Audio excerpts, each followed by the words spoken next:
కర్కాటక రాశి మిత్రులకు నమస్కారములు. ఈరోజు మనకు ఎలా ఉందో తెలుసుకుందాము. ఈరోజు కర్కాటక రాశివారి జీవన ప్రయాణాన్ని గమనిస్తే చంద్రుడు మీ రాశి నుండి 7వ ఇంట్లో అంటే మకర రాశిలో సంచరిస్తూ అత్యంత శుభప్రదమైన సప్తమ చంద్రుని ప్రభావాన్ని ప్రసాదిస్తున్నాడు.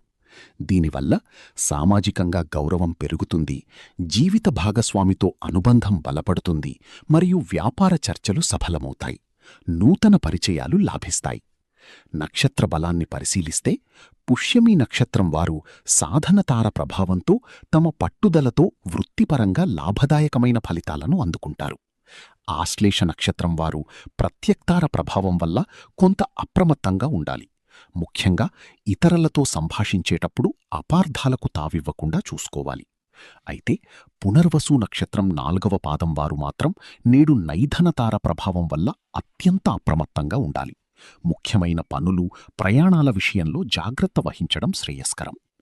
నేటి సప్తమచంద్రుని అనుకూలత మీకిచ్చే సందేశమేమిటంటే, లభించిన ఈ సామాజిక బలాన్ని సమన్వయం చేసుకుంటూనే తారాబలలోపమున్నవారు జాగ్రత్తగా వ్యవహరిస్తే ఈరోజు మంచి ఫలితాలను సాధిస్తారు. మరిన్ని వీడియోల కోసం మన ఛానల్ని లైక్ చేయండి, షేర్ చేయండి, సబ్స్క్రైబ్ చేయండి.